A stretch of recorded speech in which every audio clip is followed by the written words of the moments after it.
choose. You are always choosing, right? So regardless of the thing that you do or you don't do, this thing you say yes to or the thing you say no to, you're always making a choice. And typically, if you're choosing to do nothing, you're making that choice to not allow you to do something. If you're choosing no to, no on one side, you're choosing yes on something else. So there's always a choice here. And sometimes the choices are not easy, but you still got to make a choice, right? So you want to make sure that if you are the one who's making the choices, then make choices that are going to benefit you. Otherwise, the world around you is going to choose on your behalf. You don't want to live a life by default, right? We want to live a life by design, and we design by making choices. Sometimes those choices are difficult, so just be aware of that, right? It's a mental thing, right? You got to really make sure that your mentality is in the right place. Like that is a really impactful component to this entire process. We're in business, right? We're talking about business. We're trying to build our business, and having the mental fortitude to get through that is going to be critical, because it is going to be difficult. It's not like it's going to be easy. Like if this was easy, everyone would just do it, but it's not. I mean, if you look at the statistics of real estate agents, like the chances of you being a successful real estate agent is really small. 85% of agents just drop out after the first year. They're done. So the data shows that the statistics are not in your favor. So it requires you to have strong mental fortitude, right? So this idea of go get it, like that has to be your mentality. Like you got to be thinking about this like, hey, I cannot afford not to do this. That's the only way this works. I can't afford not to do this. Because if you don't have that go get it, like I got to stop being a spectator and actually get involved in the process. Like if you are not willing to do that, it's going to be nearly impossible for you to break through. And that's what we have to do. We get you to break through, become an expert. Right now, there's conversations. There's a number of different ways you can become an expert. You can become an expert through going to school, through going to some training, by getting in and doing the thing over and over and over again, right? It's always easier to learn from others than it is to learn yourself, to do it the hard way, which is what's said. But that hard way is what helps to galvanize whatever it is that you learned, right? So yes, it's good to learn from others, and yes, it's good to do it yourself so that you can galvanize the thing that you've learned into your ability to become that expert. Results equals showing up. Like, don't expect results. That Anne was mentioning this earlier. I think it was Anne, right? Don't have expectations for results if you're not showing up. If you don't show up, I don't know what kind of expectation you have, but if you're not showing up, don't expect the same results as the people who are showing up. Just don't expect that. That's not going to happen. So you got to show up. And that's showing up for whatever your learning is, showing up for your partners, for your family, showing up for your business, showing up for your clients. Like, you got to be willing to show up. If you don't show up, don't expect the results. Stop waiting on external forces. This is a big thing. A lot of people are like, I'm waiting for the right time to do this. I'm just going to wait for the right time. The right time is now. You guys understand? Like, if you don't make that decision now to do a thing, there may be a process for you to get there, but you got to start it now. Like, the intention has to be, I am starting this right now. I'm not waiting till tomorrow. And you may have to go on a journey. That doesn't mean that you're going to be like, oh, well, today I'm going to be like the number one real estate agent of all time, when, maybe you haven't done any transactions yet. But if your intention is, hey, I want to be the number one agent of all time, then you need to start that right now. Like, you need to start that effort right now. Whatever your goal is, start now. Like, don't wait for like external forces. There's always going to be something. Let me put it to you this way. There's always going to be something that is going to get in your way from achieving your goal. No matter where you are in life, there's always going to be something that's going to hold you back. Always. So what are you going to do? You're just going to always like have a like you're never going to get anything done if you're just waiting for the perfect time. There's no perfect time. That doesn't exist. That's not real. So stop waiting on external forces and lock in. This was really good. I love this, right? This is a great year to win. Does anybody know why this is a great year to win? Anyone, any thoughts on that? This is a really, really great year to like dominate. Does anyone have any thoughts on that? No thoughts at all? I got a thought on it. Okay. I think it's a great year to dominate because there's so much uncertainty in I guess you could say, in our industry. There's so many people that are stepping out. There's so many people that are stepping in. And I mean, really, I feel like compared to when I joined back at the end or in the beginning of 2023, right now for 2025 has like the most opportunity that I've seen just because of all the listings that are both going on market expiring. So you have listing opportunity. There's buyers out there who are looking to make the move but just need a little push. So things are looking a lot better than what they were in previous years. And I feel like with the less competition of people being uncertain, not believing in themselves, it opens the door for people who do believe in themselves. Yes. I mean, that's a great point. Great point, Bradley.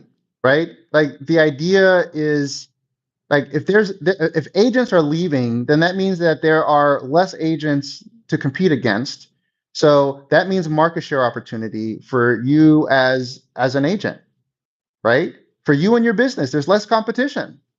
And that's likely to continue to be the case because it's not as easy as it used to be to be in this business. So if that's the case, then that means that you just got to get sharper at what you're doing and then work at being an expert like we talked about earlier so that you can ultimately dominate this business and take market share, take your unfair share, right?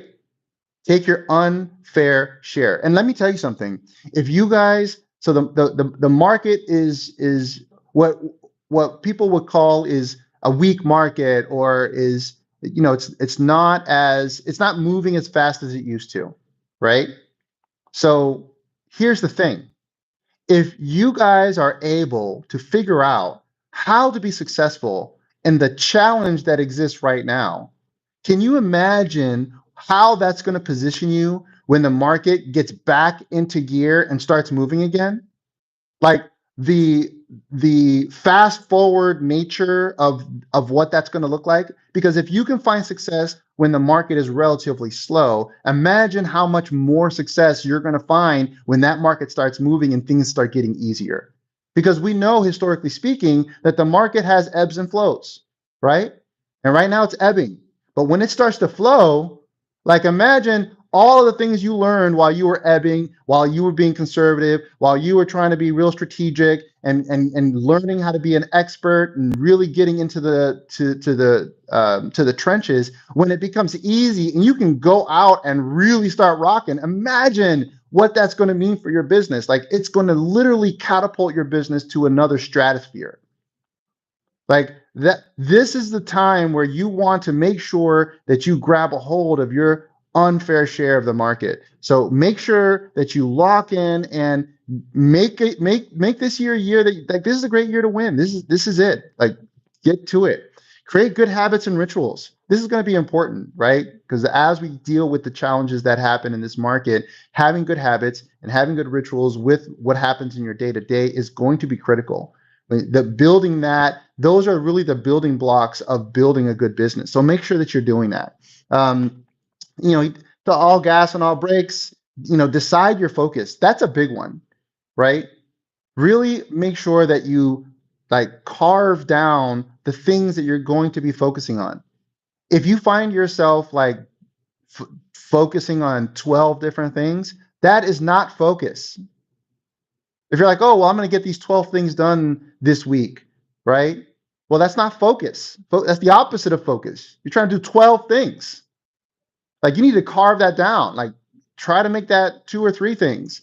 You know what I'm saying? If you're going to add other layers to that, then maybe they're related to each other so that as you do one, another one kind of happens, right? That's okay. But really make sure that you're focusing. If you're not focusing, then what's going to happen is that you're not going to get anything done. You're going to start getting like little slivers of things done, and your business is not going to really be able to like push forward. Like your life is not going to be able to push in the direction that you want because you're getting these little slivers of things done, but you're not really making any real progress in any real part of your life. So make sure that you're identifying like what are the items of focus, and take the time to put energy in those things that are going to move you forward. So make sure you do that, and then just own it. You guys have to own it. It's really important that you guys have the mental understanding that this is yours. You get to choose. You get to identify like how you want this to look. This is the whole idea of the life by design versus the life by default. You do not want to have a life by default. Nobody wants that. You don't want other people, other forces, external forces influencing you and deciding on your behalf of what your life is going to look like. You want to design what you want your life to look like. Don't let others do that. So, anyways, that's my rant. Okay, so let me downsize this and get into. I want to get into some things that are happening in the market. So, obviously, we are seeing a pickup in activity in the market. It's not a lot, but we're definitely seeing some more movement. And when I say a pickup, we're looking at, I guess, some lead measures, I guess I would call them, where mortgage lenders, for example, are seeing a lot more applications for loans, right? That means that more people are willing to go ahead and commit to actually getting their credit pulled, go ahead and go through the process of, getting a loan, getting approved for a loan, which means that people are seriously considering moving forward. So even though interest rates and insurance costs and stuff like that, taxes have really caused a little bit of a slowdown in our market, people are starting to kind of get more comfortable with the idea of, hey, well, you know what, interest rates are what they are, insurance is what it is, and the home values are what they are. That's where we are now, right? They're starting to get more comfortable with that. I think that there's also been a little bit of pent up demand because of what was happening in the elections. So, and this is very normal, right? In the election cycle, it's very normal in the election years for there to be a slowdown as we get to elections, and then after elections, that next season is usually a boom, right? Where we see a little bit of a kicker because of that pent up demand. People are nervous about who's going to be president, regardless of who ultimately becomes president. And this is whether you're Republican or Democrat or independent, it doesn't matter who becomes president. The same thing happens, right? There's a slowdown as we get into the election year. And then once we get back into the swing of things for the next spring, we see a little bit of a boom of activity because there's that sort of pent up demand for the people who didn't buy during that time because they were like, oh, I don't know what's going to happen. And then after they kind of know, okay, you know what? I agree with who's president. I don't agree who's president, but it doesn't matter. I need to buy something. Now I know at least who the president is, and I'm going to go ahead and buy something, right? So we are seeing that. So I would definitely say that open houses would probably be a good strategy if you're not already engaging in open houses. You're likely to start seeing more traffic for open houses in the next couple months as people are becoming more comfortable with the idea of going out and actually making a purchase. So make sure you're following up with any leads that you have. That follow-up is the game changer. So, make sure you're going through that process of really engaging and providing that value. And please, for the love of all that's mighty, don't just call and check in, right? Provide some value. When you're calling those prospects, help them, right? Actually provide value, like actually help them. Because, if you're not actually providing value, then you're just going to be seen as just another quote unquote salesperson who's calling their phone and bothering them. But if you're actually providing them with some value, with some assistance, with some support, whether that's via email or text or phone call or whatever the case may be, then you're more likely to have engagement with them because they're going to see you as someone who provides value, someone who is a resource. So make sure you take the time to provide some actual value whenever you're following up with any of your buyer or your seller prospects. Okay. So something that I think is really important to understand, because a lot of people, I'm sure, ask you, well, how's the market? I'm not sure if I want to move right now. I'm not sure if I want to buy right now. And right now, Central Florida, again, I am not a sage, so I can't predict what's going to happen. But I think we have really good fundamentals, and we're seeing that the Florida realtors also kind of had a similar sentiment. And it's something that I was also thinking as well. So I think we're sort of on the same page as it relates to that. The fundamentals of Central Florida in particular are actually pretty good. We still have a pretty big influx of people that are moving here for a variety of reasons. Some they're coming for the weather, some they're coming for the parks, some they're coming for the beaches, some are coming for retirement, right? And some are coming because of the political atmosphere for one reason or another, right? So there's a lot of people that are coming here. So we're still seeing a pretty decent number of influx of people coming. Now it has slowed down, but it's still a pretty decent number of people. So that is one of the key fundamentals to knowing as to whether or not we're going to see a pullback in activity or not. Those people need to live somewhere, and they're either going to rent or they're going to buy.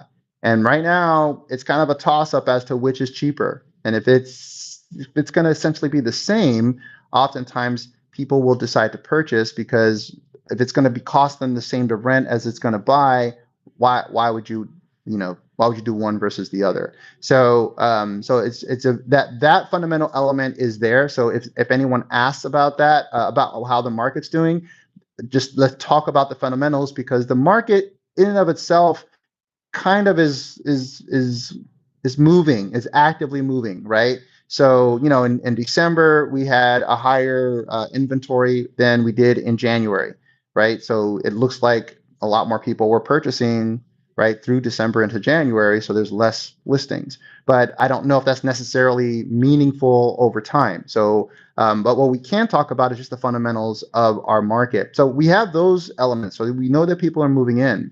And then the other thing that we got to think about is what kind of industries are here. Are there jobs in the distribution, specifically in the distribution sector, like warehouse and distribution sector?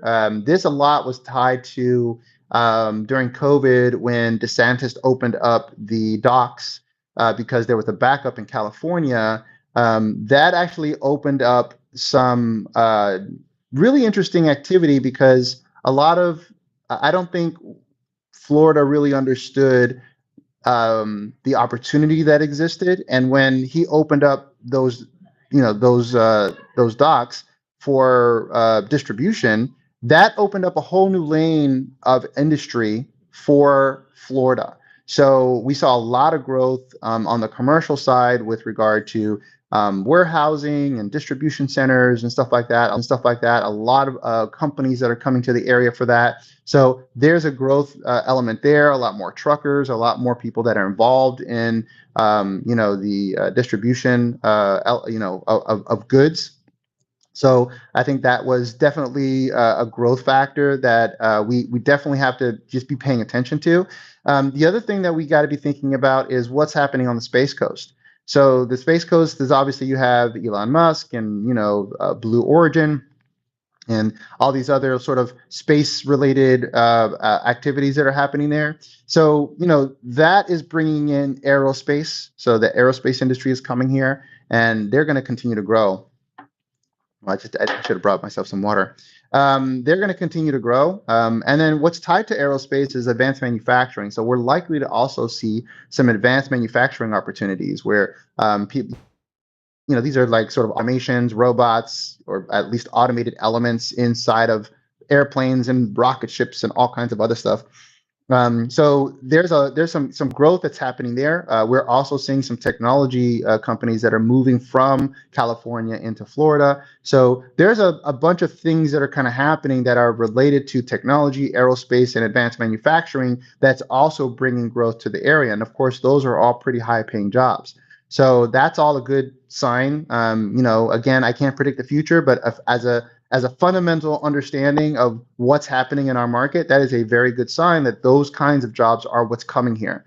And then, in addition to that, layered over that, I mentioned earlier that we have a lot of people that are retiring here. So you have an aging population, and that is spurring on a lot of growth within the healthcare industry. So that healthcare industry is going to again be an industry that has pretty good paying jobs, right? That you can be thinking about.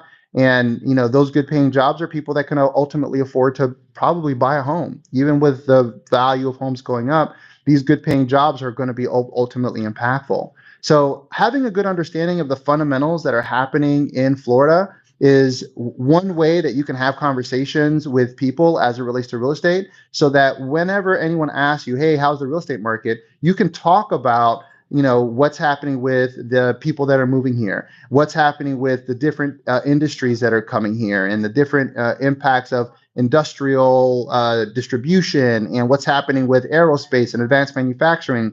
You don't have to know the nitty gritty of all of those things. You just have to know that, hey, these things are happening, these things exist in this market, and that's what makes this market a little bit, what I would consider to be a little bit more shielded from any kind of economic fluctuations that could happen across other markets within the United States, right?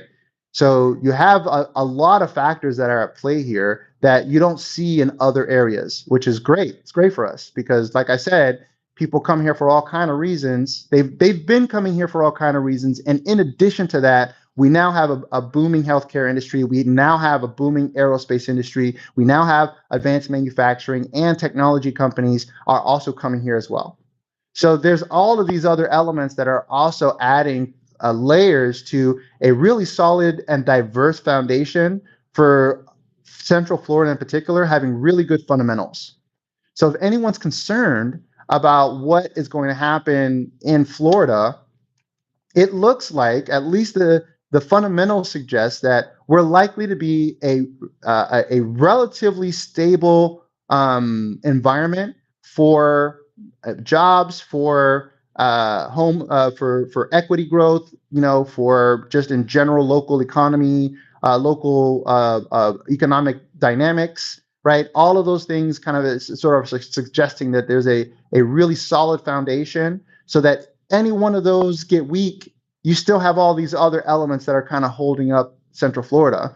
If the healthcare industry all of a sudden goes upside down, like, you still have all these other elements, right? If people stop, coming here because of the beach or because of politics, you still have all these other elements that are holding up the local economy, right? So I do feel like, and it seems like this is being mirrored by other economists and other business owners that also follow economics, that I also follow, that are agreeing with this idea that the fundamentals of Central Florida are actually pretty strong. So I want to make sure that you guys are aware of this, because this is good information for you to share with people, right? So that if people have anxiety about wanting to sell now, or buy now, or whatever the case may be, there are definitely some things to be concerned about, right? So yes, it is going to be more expensive to purchase, right? Because of interest rates, insurance, the cost of the median home sale pricing is up, right? Those things are definitely things. It is going to be difficult for a seller to be able to sell at the highest and best possible, right? They're probably going to have to concede a few things where maybe 2 or 3 years ago they wouldn't have had to do that, right? But the market is still inching forward. It's still inching in an upward direction for sellers. So they can know that, hey, you may not be able to get $10,000, $20,000 over asking, but our market values are still pretty solid, right? And then on the other side of that, for buyers, just understanding that yes, home values are high. However, we really have a good negotiating position because sellers really are motivated to sell, right?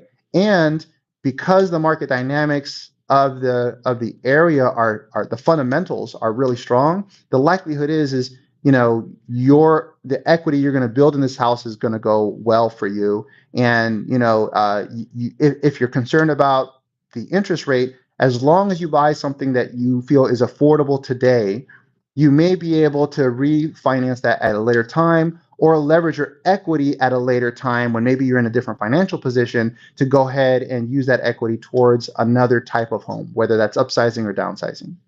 So I just wanted to make sure that you guys have just a general understanding of what's happening in the market and that you can share that. Does anyone have any comments or thoughts on anything that I'm sharing right now?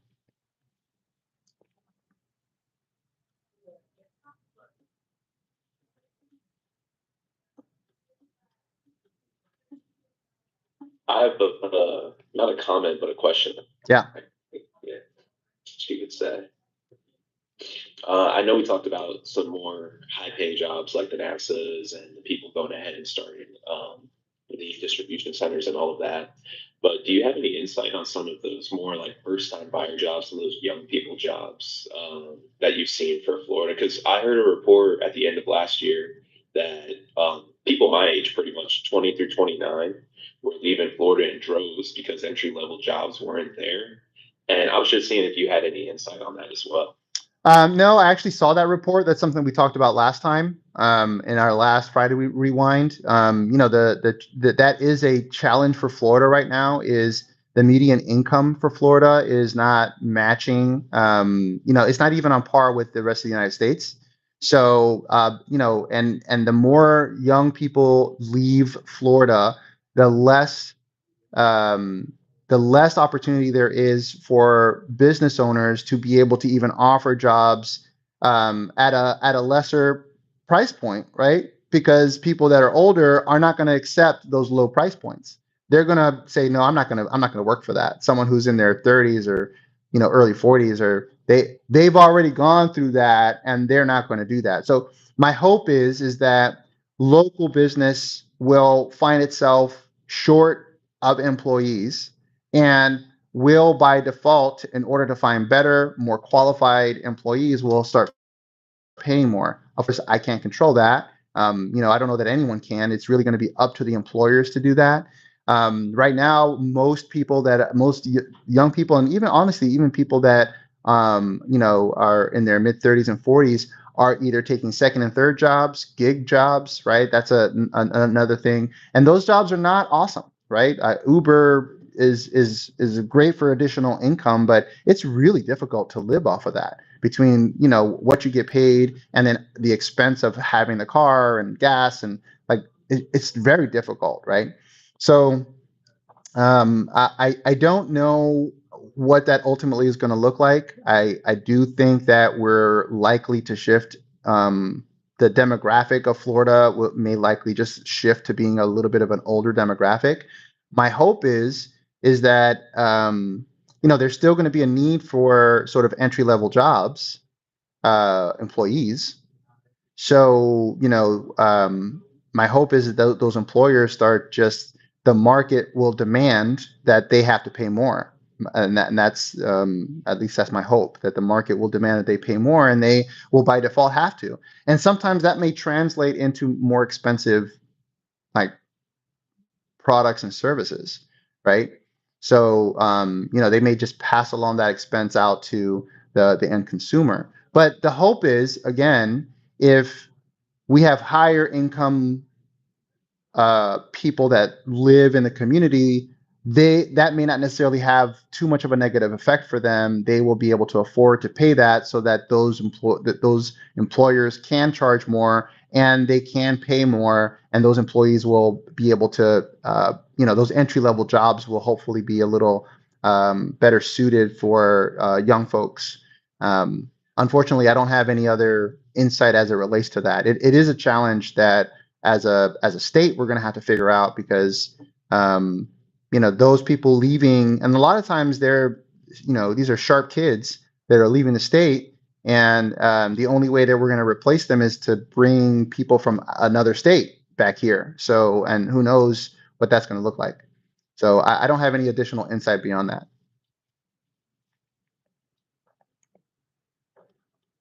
Thanks, sir. Yeah.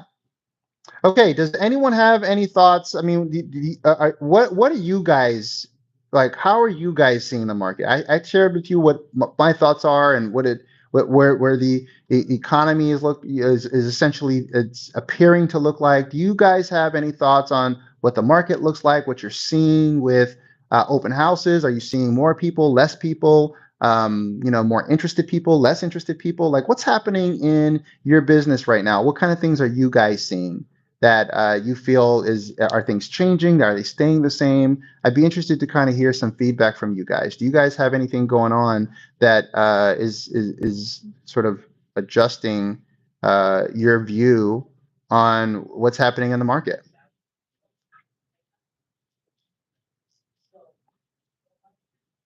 Any thoughts? You guys have got to have thoughts on this stuff. This is really important. One thing I know the business because I track interest rates and I go. I've noticed that pretty much when it comes down to interest rates and all of that. I mean, it's starting to level out around 7% for a while. It was shooting up above, and even now I'm seeing from other lenders like reports of like 6.89, 6.88, stuff Mhm. like that. Okay. So I'm seeing interest rates are starting to come slightly down. I wouldn't say dramatically at all. Another thing I would go ahead and attest to is, and another metric that I track is active days on market for those sold listings. Um, Throughout this week, I have not had an average active day on market below 75 days. Oh wow. So a lot of these, yes, and that's me tracking it off of Matrix Monday Mhm. through Friday. Sure. So that shows that home's sitting for a long time. And that the ones that are selling, most of them are selling for somewhere between 3 to 5% below their list price because they Okay. have the close price and the list price on the Matrix. Yeah, So the metrics are showing that it's favorable for buyers. I see. Yeah, that's good. Good insight. Anyone else?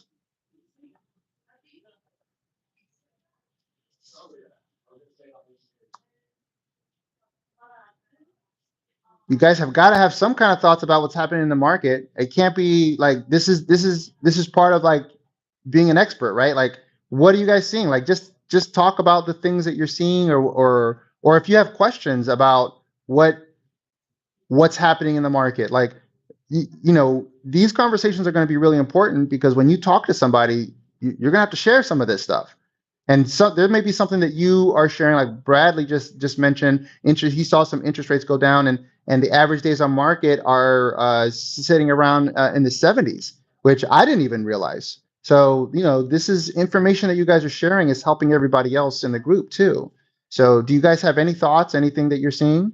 Can only listen today. Okay, no worries, Fran. You're welcome to type anything in chat if you have anything that you want to share. Okay.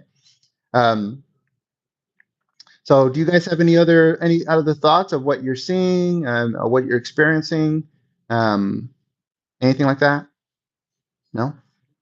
All right. No, I get it.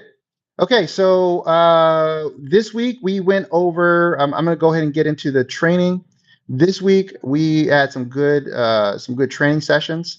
We went through what we discussed. I mean, I think the yesterday's session was excellent. We went through doing CMAs to identify how to do a market analysis, which I think is a critical skill that you guys need to make sure that you are really proficient at. RPR has a really great tool. So if you haven't explored RPR, I would highly recommend that you do that. Going into next week, we're looking at having our regular trainings, of course, as I mentioned. Now, it does look like that I'm likely, because I don't have any RSVPs, so and I have an appointment that just kind of popped up, so I will be canceling my 2 p.m. PC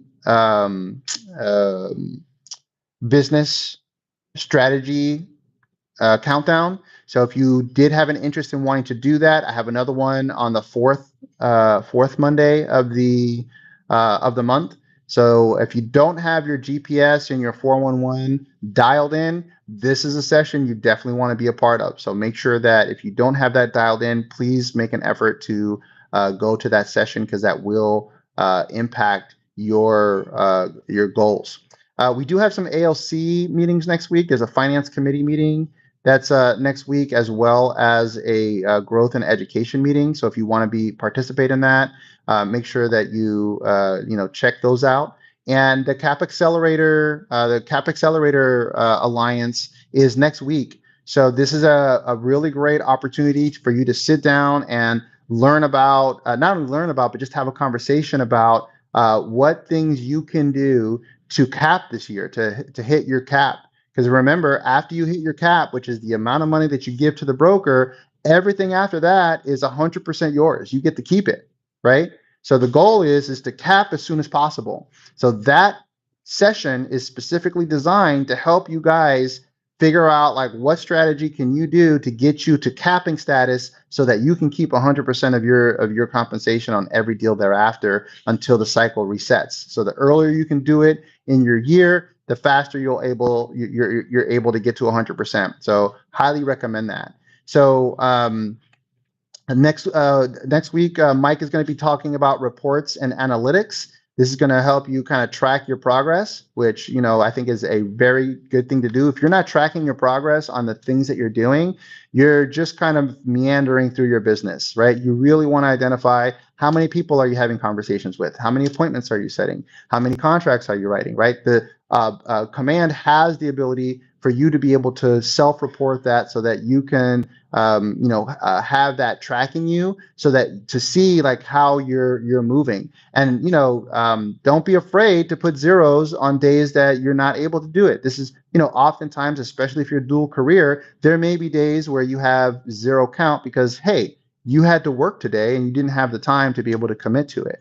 So just make sure that you're tracking it, so that you make a habit of doing that. And then that way, by tracking those elements, it helps you also to determine how good you are at each section and where you need training. So let me give you an example. Let's say you're having the right number of contacts and you're setting the right number of appointments, but then you're not able to turn those appointments into contracts, right? Buyer broker agreements or listing agreements. Well, then the problem that you probably have is in your presentation, right?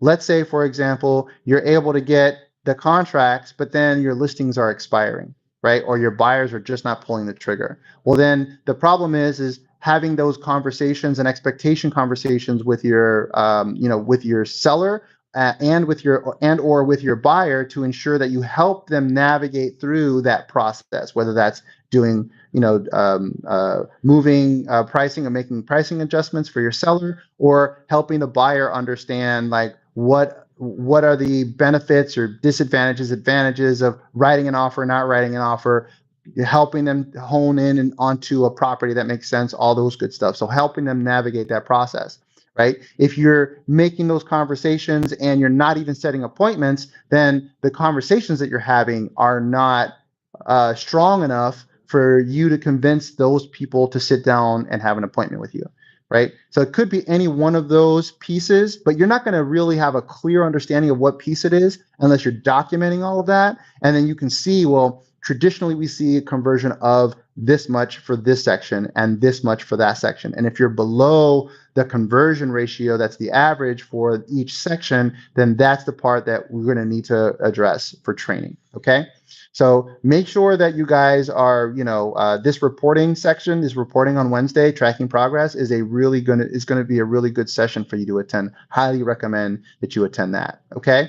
So other than that, it's going to be traditional coaching, for what we have on the table. I am going to be going over for next week. I do want to cover the buyer broker showing agreement and the all of the preliminary agreements. So all the appointment agreements that we're going to be that we typically deal with. I'm going to be going all of those over all of those agreements. So make sure that if you have any questions or you're not clear on how those agreements need to be presented or what to put in those agreements, that you attend next week's session at 10:30, where we're going to be going over some of that paperwork. Okay, so those are going to be critical agreements that you have to have signed in order for you to work with a client, whether you're on the buy side or the list side. Okay. And that's pretty much it. That's all I got so far. So does anyone have any thoughts, questions, concerns, or anything that they want to share before I let you guys go?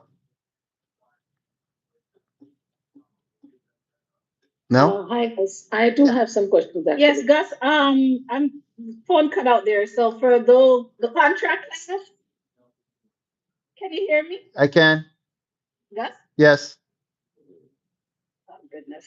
Oh, we can hear you, Tarkel. Can you hear me? Yes, we can hear Okay, you. I'm sorry. Yeah. I'm sorry. That class with the contracts going, is that Thursday? My phone Thursday. cut out. Yeah, Thursday. Perfect. Thursday is always going to be contracts and agreements. Thank you. Thank you. Yep. I'm sorry, Pooja, you were saying? Yes, Gus, I do have few questions. I actually sent you the email with my questions, if you can look at it. It is about an overseas buyer who's looking to invest in a property that can generate rental income. So Okay. I'm not sure how to run the report on figure out if that is eligible for the rental property, or if it is good for rental property. I am not sure how to do that. I have a tool that I can share with you, and also I can show you how to look for rental properties on MLS that are already being used for that purpose. So Okay. we won't do that during this session, but let's get on a follow-up call to kind of go over that. When are they going to be coming into town? He asked me to show the property, if I can go in the property and show him via like a WhatsApp video call or something. For now, he's not visiting. He'll be visiting most probably in March. Okay, and then is he a cash buyer, or is he using financing? So far, he did not disclose any financial information with me, but he is showing keen interest because he's been asking me to send me properties. Okay. But I did not send him yet anything because I'm not sure about how I check about the rental property. Sure. Now, do you already have? Did you already establish a buyer broker agreement with him? No. He is actually a good friend of my husband. He used to work with my husband for 8 years. No, that's fine. But before you actually show, like before you do any walkthroughs for any homes on his behalf, you're legally required to have a buyer broker agreement signed with him. Okay. I'm going to make sure that I do that before I actually go in any property. Yeah. Okay. But yeah, let's definitely get on a call separate from this one, and I can kind of walk you through what that looks like. But just I'll give you the quick nutshell version of that. Okay. One, you can go onto MLS, and when you do your search, there's an option that says income. So Okay. you'll see there's residential and land, and when you go to search, you'll click on search, and you'll see there's one that says income. If you click on income, those are all income rental properties that are for sale. Oh, that's perfect. So that way, that'll help identify. They'll usually give you some basic information about the property. Sometimes it'll kind of identify what the income for that property is. And if they don't, then you'll have to contact the agent to get clarity on that. And then in addition to that, I have a Excel spreadsheet a document that I can share with you that will help you like plug in some numbers to identify what the cash flow, a potential cash flow could be for that rental property, to see if it makes sense for your investor. That's perfect. Okay, so I'll share that with you separately, so we can kind of get into that later. Okay. Okay. Thank you. No worries. Okay. Anything else? Gus? Yes, ma'am. Yes, sir. I have a question on your thoughts on a listing that has camera in the house. Help me understand. Yeah, no, cameras in the house are not a problem. You just have to disclose. You have to disclose that there's a camera. There's a camera in the house, right? So that way, buyers agents are aware that there is an active camera in the home. It has to be disclosed. Do I put that on the MLS when I'm writing up the? Yes, I would put that in the Okay. I would put that for sure in the realtor remarks, and then it's probably a good idea to have it. Yeah, And then it's not a bad idea to just kind of maybe at least in the marketing remarks, if you don't necessarily put that, I would just put that the property has as a feature, the property has are the cameras going to be included as part of the sale? He did say that he can include it. Yes. Okay. So I would just say that the property has a security system, like a video and audio security system. So I would at least put that in the marketing remarks, and then in the realtor remarks, I would identify specifically that the property has active video and audio. Please advise the buyer. And then if you receive a buyer Thank you. Yeah, if you receive a buyer directly, where a buyer comes to you directly and you're going to be representing that buyer, or if they decide to do no brokerage, but either way, if they're not represented, you just need to make sure that you disclose to that buyer that there is an active audio and video camera on property. Okay, thank you. Okay. Awesome. Anything else, guys? Yes, sir. Thank you. All right.